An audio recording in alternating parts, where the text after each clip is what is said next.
Une initiative du ministère de l'économie, du plan et de la coopération en partenariat avec Mastercard Foundation et la Banque nationale pour le développement économique, BNDE.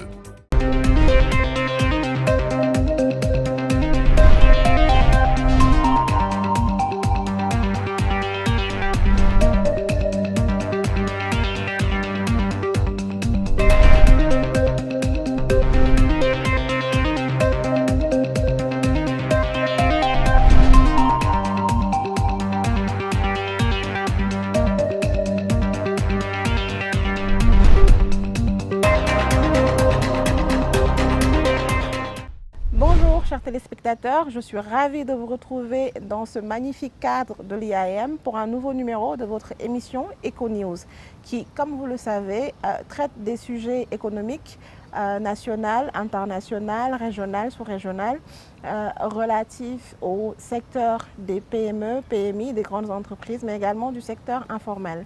Aujourd'hui, dans notre rubrique La Voix de l'entrepreneur, nous recevons le docteur Guy-Serge Zéré, directeur général de Parenterus SA.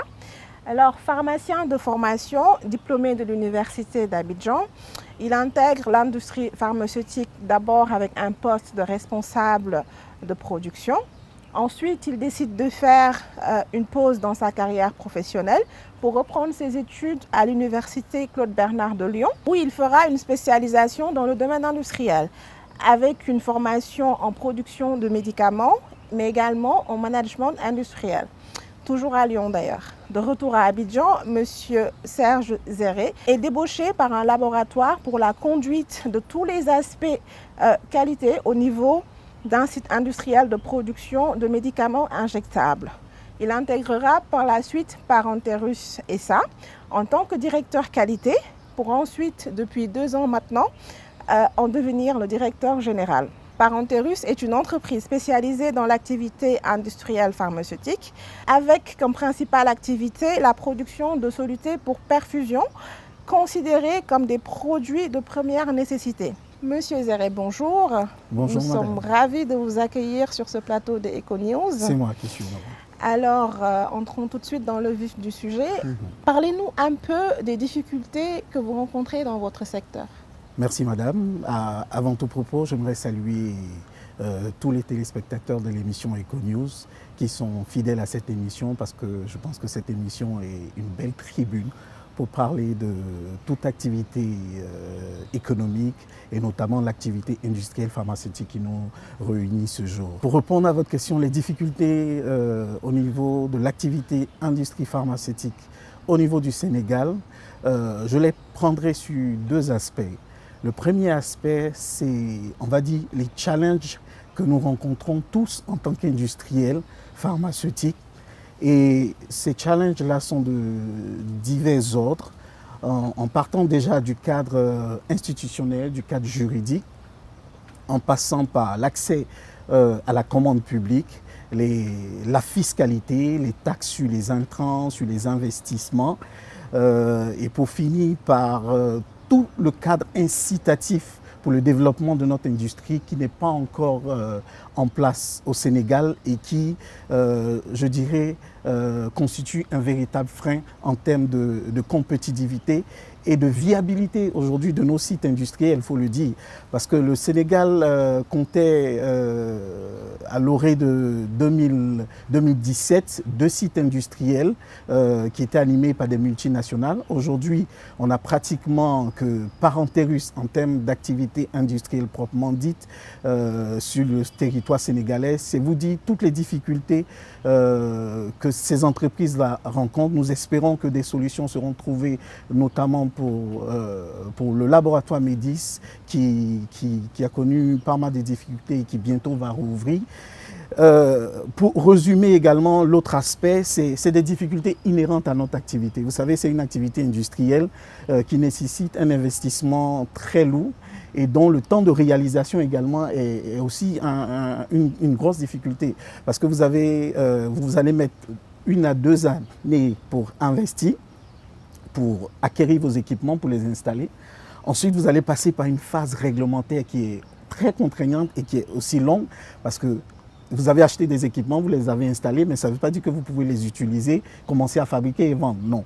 Il y a toute une procédure réglementaire de qualification, de validation de ces équipements-là que vous devez réaliser. Ça va vous prendre au moins 1 an, 2 ans pour ceux qui ne sont pas très performants. Et à partir de la fin de cette validation, vous allez passer par une étape d'étude de stabilité de vos produits. Parce que vous allez les fabriquer. Vous allez leur donner une certaine durée de vie. Et cette durée de vie, vous devez prouver que quand votre produit va se retrouver sur le marché, il sera conforme pendant toute la durée de la vie du produit. Et donc, c'est une étape qui prend au minimum 6 mois. Et quand vous avez fini cette phase, vous allez soumettre maintenant votre demande d'autorisation de mise sur le marché qui sera annexée par une autorisation un certificat de bonne pratique de fabrication. Et après toutes ces étapes, vous allez obtenir votre autorisation de mise sur le marché et vous allez commencer à vendre votre produit. Mais qu'auriez-vous aimé, vous auriez aimé que toutes ces phases soient combinées ou en tout cas les délais soient réduits parce que nous pouvons dire, vu du côté des consommateurs, les produits que vous commercialisez sont quand même d'une très grande sensibilité. Exactement. Et derrière, il faudrait un contrôle de l'État et des entités, en tout cas, responsables de ça. Bien sûr, bien entendu. Est-ce que ce n'est pas un mal nécessaire ? Absolument, je suis entièrement d'accord avec vous. Il y a des délais qui sont incompressibles. Ce qui fait que notre activité, elle est particulière. Oui. Et c'est dans cette mesure que nous pensons que l'État devait avoir un soutien pour cette activité qui est différente des autres entreprises. Parce que le produit qui est visé, c'est un médicament, c'est assez sensible, vous l'avez dit. Et l'activité en elle-même nécessite un temps de réalisation qui est tellement long que vous avez besoin d'avoir de la trésorerie suffisante pour pouvoir tenir tous ces délais. Bien sûr. En plus de cette contrainte de temps, il y a tous les aspects en termes de taxes qui nous sont imposés. Aujourd'hui, vous fabriquez un médicament sur le sol sénégalais, vous importez des matières premières, vous importez des équipements et tout ça, vous payez des taxes. Voilà. On n'est pas logé à la même enseigne que quelqu'un qui importe un produit qui n'est pas soumis, par exemple, à la TVA que nous payons. Ça, c'est une difficulté pour nous, en tout cas, industriels locaux installés ici au Sénégal. Donc, à côté de tout ça, il y a toutes les difficultés inhérentes à la vie de l'entreprise. Je vais citer par exemple les approvisionnements, les délais d'approvisionnement, avoir du personnel compétent, ça aussi c'est une de nos difficultés parce que c'est une activité qui est assez particulière, qui nécessite quand même un savoir-faire assez pointu. Et ce n'est pas évident d'avoir de la main-d'œuvre qualifiée dans les aspects les plus spécifiques de notre activité. Mais c'est quelque chose sur lequel on travaille. On essaie de former nos personnels, en tout cas pour leur permettre d'avoir de la compétence nécessaire. Voici un peu résumé quelques difficultés que nous traversons et auxquelles nous demandons à l'État d'avoir un regard favorable. Et je pense que c'est tout le sens que le chef de l'État a donné à ces différentes réformes qu'il a demandées dans le cadre du PAP 2A, en mettant en ligne de mire l'industrie pharmaceutique par la réalisation de toutes les réformes. Et on espère qu'on va y arriver très prochainement. Ça se comprend parce que nous sommes toujours confrontés à cette pandémie de coronavirus. Exact. Et en tout cas, au niveau du Sénégal, nous avons vu qu'il y avait un manque en tout cas, de production locale concernant par exemple les thermoflash. Et nous avons vu les prix grimper, mais d'une manière extraordinaire. Un produit qui par exemple coûtait 30 000 francs et qui est monté jusqu'à 100 000 francs CFA. Pourquoi? Parce qu'il n'y avait plus de stock au niveau du Sénégal et parce qu'il n'y a pas d'unité de production. Donc aujourd'hui, en termes de frein également, est-ce que c'est rentable aujourd'hui d'installer une usine de production, en tout cas, de produits pharmaceutiques en Afrique, plus particulièrement au Sénégal? Parce que nous avons vraiment du mal à comprendre que dans ce secteur, il n'y ait pas beaucoup d'entités en fait y évoluant. Donc est-ce que le marché aujourd'hui sénégalais concernant en tout cas tous les médicaments, les produits pharmaceutiques, est-ce que c'est un marché assez juteux ou pas? Je pense que le marché, il est là. Le marché existe. La difficulté réside surtout dans notre viabilité et notre compétitivité, comme je le disais tantôt. la Covid est arrivée et ça, Dieu merci, à quelque chose malheureusement, ça nous a permis tous de voir quel pourrait être l'impact d'une telle pandémie sur nos systèmes, sur notre économie. Donc pendant la Covid, tous les États ont eu tendance à garder pour eux tout le stock qui était nécessaire, en parlant des masques par exemple. Donc tous ceux qui avaient du stock disponible l'ont gardé pour leur population. Et même on a pu observer sur les tarmacs cette bataille qu'il y a eu pour avoir du stock de masques. Oui. Donc face à ces situations qui vont certainement arriver dans des années à venir, parce qu'on n'est pas à l'abri de toute autre pandémie, il faut qu'on puisse, nous, au niveau de nos pays, de notre pays, du Sénégal en particulier, mettre en place les éléments, on va dire la production qui soit vitale pour notre population. Et on ne peut pas parler de vital sans parler de médicaments. Bien sûr. Et donc, c'est vrai qu'aujourd'hui, il y a un problème de compétitivité. Il y a un problème de viabilité de notre entreprise, mais on ne va pas s'attarder à là parce que c'est quelque chose qui est nécessaire. C'est indispensable pour nos États d'arriver à un niveau de consommation de médicaments qui soit produit au niveau local. Ça nous permet déjà de réagir en cas de fermeture de frontières, en cas d'indisponibilité d'importation. Très bien. Donc, vous parlez de viabilité, vous parlez de compétitivité. Exact. Et vous avez parlé également d'investissements très lourds sur un plan financier. Donc, comment avez-vous fait, vous, par Parenterus, pour aujourd'hui mobiliser les fonds nécessaires, en tout cas, pour mettre en place votre unité de production? Et si vous en avez eu, est-ce que vous avez bénéficié de financement? À hauteur de combien, si ce n'est pas trop indiscret? Ok. Parenterus, en fait, pour l'histoire, il faut savoir que c'est un projet qui a été monté par un pharmacien. En la personne de Dr Ibrahim Maka, que je voudrais saluer au passage. C'est vraiment un rêve que Dr K a eu au regard de toutes les difficultés d'approvisionnement pour un produit aussi essentiel que les solutés. Donc il a rêvé ce projet et il a été rejoint dans ce projet par le Fonds 6, ensuite par la CDC et un certain nombre de partenaires financiers, sans oublier Diopharm, qui est le dernier entrant au tour de table. Et toutes ces personnes-là ont contribué au financement de Parenterus. Ensuite, Parenterus a bénéficié d'un financement BOAD à hauteur de 2,5 milliards et de 2 banques privées. C'est toutes ces sources-là qui ont permis de traduire le rêve de Dr Ibrahim Maka en réalité aujourd'hui. Mais il faut dire que Parenterus a traversé beaucoup de difficultés. Je pense qu'on aura le temps d'y revenir par la suite. D'accord. Voilà. Depuis combien de temps est-ce que Parenterus a été créé? On va dire que le projet a démarré depuis fin 2015. Il a été inauguré en janvier 2019 et les installations se sont achevées proprement dites mi-avril 2019. Aujourd'hui, ça nous a permis de souffler et de pouvoir réaliser tous ces investissements. Mais nous serons confrontés très rapidement, dès le début de l'exploitation, à payer cette TVA-là, qui aujourd'hui pour nous s'élève à près de 508 millions sur les premiers investissements qui ont été réalisés. Donc notre vœu aujourd'hui, notre doléance aujourd'hui, c'est que cette TVA soit complètement abandonnée. Il faut qu'elle soit complètement supprimée pour nous permettre de souffler. Parce qu'on rentre dans une exploitation avec cette dette énorme, ça sera pour nous très difficile. Voilà, je profite de l'occasion en tout cas pour lancer le plaidoyer. Et j'espère que des oreilles attentives auront prêté l'oreille à mon appel. Et pourquoi avoir choisi les solutions de perfusion? Pourquoi ce produit particulièrement? Est-ce que c'est un besoin réel au niveau du Sénégal Oui, il y a un besoin qui est réel. Parce que les solutés de perfusion, premièrement, c'est du volume.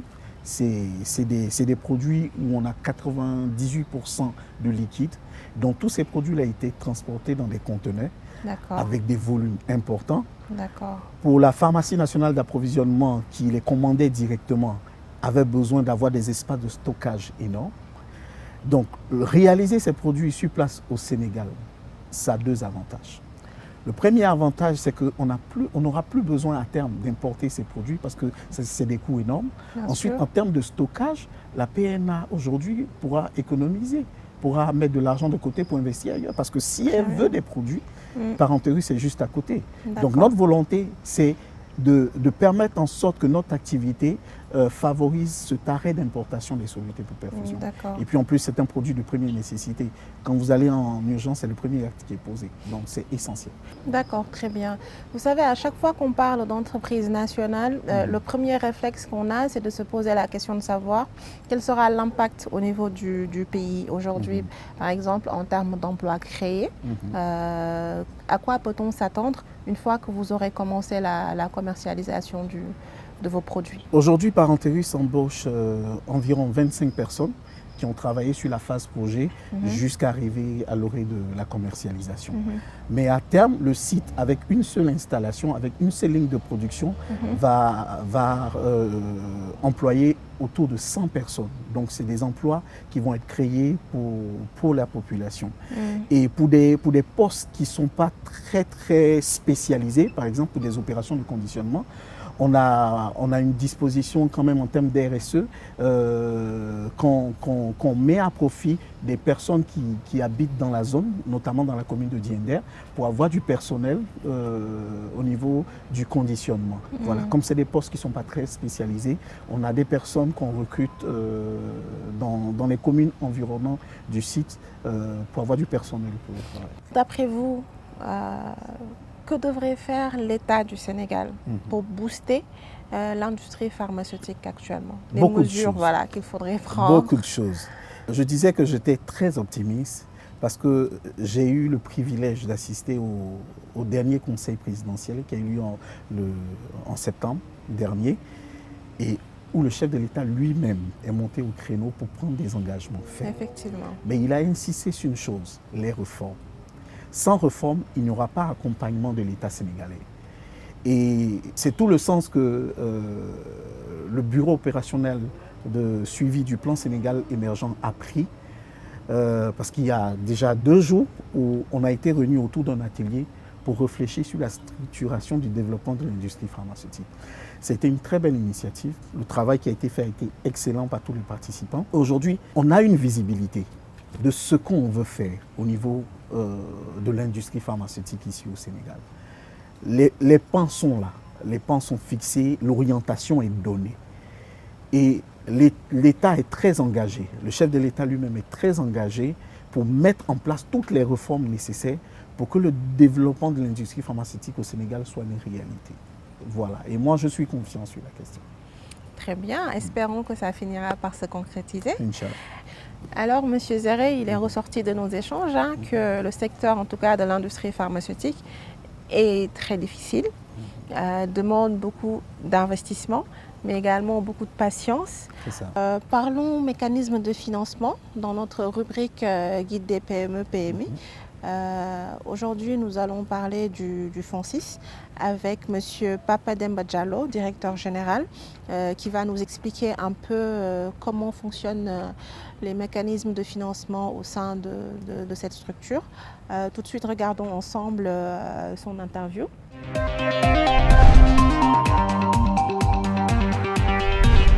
Je voulais commencer par rappeler que le FONSIS est un fonds souverain, donc un fonds d'investissement. Et ensuite, fonds souverain, fonds d'investissement, parce que nous intervenons en entrant au capital des entreprises que nous finançons, mais souverain par le fait que nous appartenons à 100% à l'État du Sénégal. Et donc, nous avons une mission d'accompagner le développement du secteur privé, donc de l'investissement privé, et en étant le bras armé financier de l'État. Donc, en étant cet interlocuteur étatique qui parle le même langage que les privés et qui s'engage avec eux dans le cadre des projets qu'ils ont à mener, et que ce soit des privés sénégalais ou des privés étrangers. En fait, lorsqu'on parle de partenariat public-privé, l'objectif, c'est de voir comment augmenter la capacité ou, disons, le nombre de projets qu'on peut mettre en œuvre en faisant de sorte que les privés financent ces projets. Donc, si on peut le résumer, le PPP, c'est un mode de financement de secteurs qui traditionnellement auraient été vus comme étant des secteurs que l'État devrait développer, mais par un privé à travers un contrat très bien bordé. Donc souvent, il y a du build own operate transfer, du build operate and transfer, donc en français, construction, exploitation, transfert. Donc c'est des mécanismes assez connus. Parenterus n'est pas un PPP, en fait c'est une transaction qu'on qualifie En fait, dans le jargon de l'investissement en capital d'une transaction de private equity pure. Private equity, ça veut dire c'est vraiment l'entrée dans le capital d'une entreprise privée. Donc, et nous l'avons fait parce que Parenterus évolue dans un secteur qui est un secteur prioritaire dans le PSE, la santé, la pharma. Et aussi, lorsqu'au Fonds 6 nous avons été créés, nous l'avons déjà identifié comme étant un secteur clé. Et donc là, nous avons vraiment l'exemple typique d'une intervention avec un entrepreneur. Donc l'entrepreneur, un pharmacien, est venu nous voir, donc a écrit au Fonds 6. Et donc le projet nous a paru intéressant. Et donc le Fonds 6 l'a contacté et nous avons commencé à travailler ensemble. Et dans le cas d'espèce, tantôt je parlais de développement de projets avec les privés. Donc nous avons développé le projet avec ce partenaire-là et nous sommes partis chercher ensemble des investisseurs sénégalais. Donc Parenterus est une entreprise qui est un exemple de ce qu'on peut faire lorsque nous nous mettons ensemble. Donc l'essentiel des investisseurs sont des Sénégalais et que nous sommes allés chercher avec le partenaire. Et donc nous avons développé les projets, cherché tout ce qu'il faut ensemble et suivi dans la construction de l'usine. Et actuellement, nous continuons ce projet avec le processus de l'autorisation de mise sur le marché que nous suivons avec le ministère de la Santé et de l'Action sociale. Donc, accompagnement de l'entrepreneur à travers le développement, à travers la recherche d'investisseurs privés, mais aussi du financement bancaire. Et en fait, accompagnement de l'entrepreneur et de l'entreprise dans ces différentes phases de développement. Parce que la pharmacie est une industrie assez complexe qui prend des années. Donc ça fait 4 ans que nous sommes en train de mettre en œuvre ce projet. Et nous sommes dans la dernière phase, notamment la fin de la procédure ou la fin de la période d'obtention de l'AMM, l'autorisation de mise sur le marché.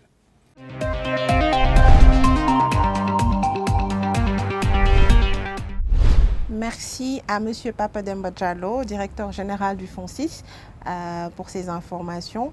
Nous voyons donc, M. Zéré, qu'il s'agit quand même d'un mode de financement assez spécial.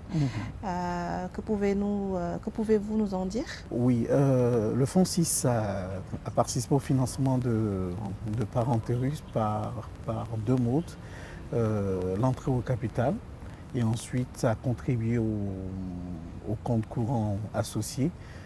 C'est un mode de financement particulier qui permet quand même au Fonds 6 d'accompagner le projet dans un certain délai, de voir un peu comment le projet avance, parce que l'accompagnement du Fonds 6 n'est pas que financier, il est dans une certaine mesure opérationnel jusqu'à un certain niveau et il permet au projet de pouvoir atteindre une certaine maturité avant que le Fonds 6 ne se retire dans la plupart des cas. Donc ça a été également le cas pour Parenterus, donc le Fonds 6 a intervenu dans ce financement donc, en entrant au capital et avec un compte courant associé. Très bien, Monsieur Zéré, nous arrivons au terme de cette émission.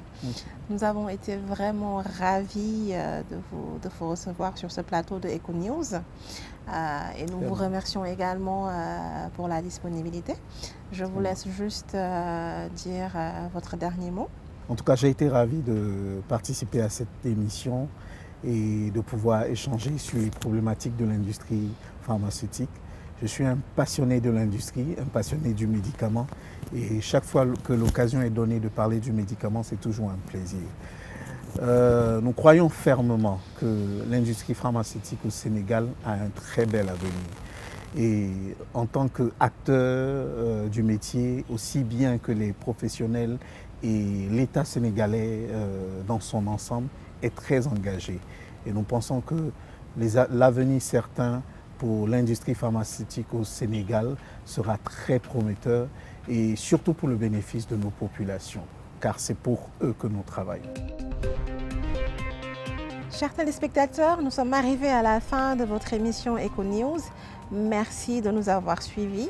Je remercie également mon invité du jour, M. Serge Zéré, qui nous a fait l'honneur de sa présence.